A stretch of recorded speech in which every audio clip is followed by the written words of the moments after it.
క్రొత్త నిబంధనలో అతి పెద్ద పుస్తకం లూకా, చిన్న పుస్తకం 2వ యోహాను.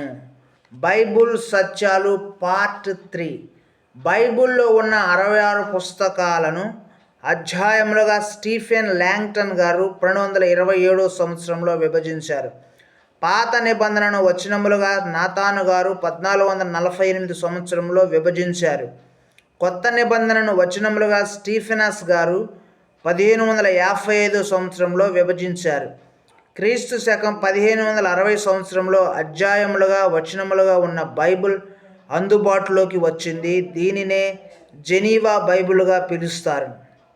సుమారు 350 పాత నిబంధనలలోని వచనములు క్రొత్త నిబంధనలో మనకు కనిపిస్తాయి. ఇప్పటి వరకు ముద్రించబడిన బైబిల్ ప్రతుల సంఖ్య 600 కోట్లకు పైగా. బైబిల్ వంటి అద్భుతమైన పుస్తకాలు కేవలం దేవుని ప్రేరణ వలన మాత్రమే రూపొందించబడతాయి. 3800 సార్ల కంటే ఎక్కువ సార్లు పాత నిబంధన గ్రంథంలోని లేఖనములను దేవుని మాటగా నిర్ధారించారు. లేఖనాలు అనే మాట రచనలు అనే లాటిన్ భాష నుండి వెలువడింది. బైబిల్ తర్జుమా చేయబడిన భాషల సంఖ్య 2000కు పైగా. సుమారు 1600 సంవత్సరాల కాల వ్యవధిలో దాదాపు 40 మంది రచయితలు వివిధ కాలాలలో వివిధ ప్రాంతాల నుండి బైబిల్ను వ్రాశారు. కీర్తన 119వ అధ్యాయంలోని వచనాలన్నీ కూడా సుమారు 175 సార్లు బైబిల్ అనేది దేవుని మాటలు అని నిర్ధారించి చెబుతున్నాయి. బైబిల్ సత్యాలు పార్ట్ 4. బైబిల్ అనే పదానికి అర్థం పుస్తకము, బిబ్లోస్. ప్రపంచంలోనే పురాతన పుస్తకం బైబిల్. ప్రపంచంలో అత్యధికంగా అమ్ముడవుతున్న పుస్తకం బైబిల్.